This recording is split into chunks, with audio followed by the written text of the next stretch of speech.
Gelombang protes terus mengalir menghadapi wacana pemilu tidak langsung yang disuarakan sejumlah parpol di DPR RI. Aliansi BEM seluruh Indonesia Jawa Timur ikut menolak keras kepala daerah dipilih lagi lewat DPRD. Puluhan hingga ratusan mahasiswa ini menggelar aksi di depan gedung DPRD Jatim di Jalan Indrapura Kota Surabaya pada Rabu 11 Februari 2026. Total ada 5 isu yang dibawa para mahasiswa. Perwakilan masa aksi, M. Rizky Senja menyebut pihaknya sengaja menyuarakan aspirasi lantaran menilai wacana tersebut masih santer bergulir. Para mahasiswa merasa khawatir pilkada tidak langsung hanya akan mencabut kedaulatan rakyat. Senja dan mahasiswa lain khawatir pemilihan kepala daerah oleh DPRD nantinya hanya akan berisi perjanjian politik semata. Menurut Senja, pemilihan umum merupakan bagian dari check and balance antara rakyat, DPRD, dan kepala daerah.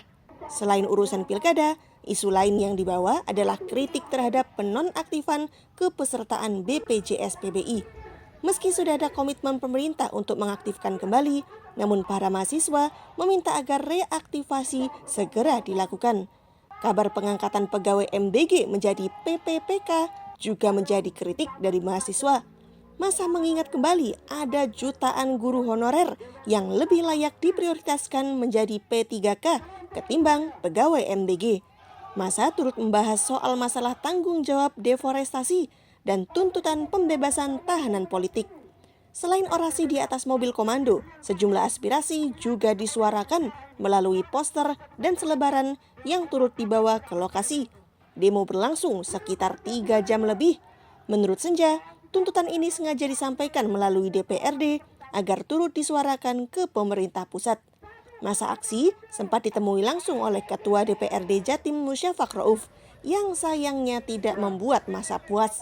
Setelah Musyafaq meninggalkan lokasi, masa sempat berniat merangsek masuk ke halaman gedung Dewan. Kawat berduri yang dipasang sepanjang area gerbang masuk Dewan pun diterobos. Demonstrasi ini sempat diwarnai aksi lempar botol ke arah gedung Dewan. Selain Musyafaq, memang tak ada lagi yang menemui masa, sebab pada pekan ini seluruh anggota DPRD Jatim tengah melaksanakan reses atau serap aspirasi masyarakat di masing-masing dapil. Tuntutannya kami ada membawa 5 isu. Isu yang pertama itu berkaitan dengan status 11 juta peserta PPI CKN di BPJS itu yang dinonaktifkan. Walaupun pada akhirnya katanya pemerintah dan DPR sepakat ya untuk pada akhirnya mereaktivasi, tapi memerlukan waktu 3 bulan.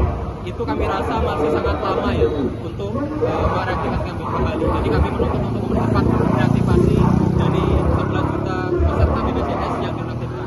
Lalu yang kedua itu berkaitan dengan isu wacana pemilihan kepala daerah oleh DPRD. Karena sampai sekarang masih bergulir isu tersebut. Itu sangat mendiskreditkan kepentingan rakyat kami rasa. Lalu yang ketiga itu berkaitan dengan pengangkatan pegawai MBG menjadi ASN, menjadi P3K, tapi sampai saat ini guru honorer masih belum diprioritaskan sama sekali. Lalu yang keempat, deforestasi yang merajalela ini sampai hari ini masih dibiarkan. Justru seakan-akan pemerintah saat ini itu membuat segala macam ritme dan dinamika ya, sehingga orang-orang sampai saat ini lupa dengan deforestasi yang ada. Lalu yang kelima itu berkaitan dengan masih ada penangkapan, masih ada intimidasi terhadap para aktivis yang hari ini masih menyuarakan kebenaran. Soal pemilu tadi, pilkada ya? Ya. Kekhawatirannya seperti apa sih Mas kalau dipilih DPRD? Ya. Kekhawatirannya seperti ini Mas. Pada akhirnya kan memang DPRD akan selalu diisi oleh orang-orang di lingkaran kekuasaan. Sehingga kalau misalnya kita melihat koalisi terbanyak di tiap daerah, itu yang nanti bisa menentukan kepala daerah. Nah, di situ ketika misalnya mayoritas koalisi di daerah itu bisa menentukan kepala daerah, otomatis pengawasan juga tidak akan berjalan maksimal karena memang satu koalisi. Jadi kekhawatiran di situ. Makanya ketika misalnya pemilihan kepala daerah ini tetap dipilih oleh rakyat, itu justru dapat meningkatkan check and balance antara rakyat, DPRD, dan juga kepala daerah.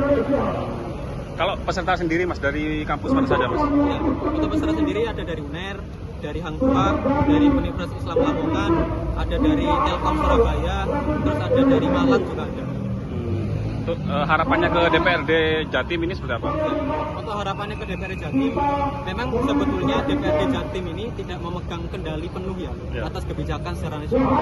Tetapi kami merasa perwakilan kami di parlemen adalah anggota dewan di DPRD Jatim. Sehingga kami berharap anggota dewan di DPRD Jatim itu satu suara dengan kami.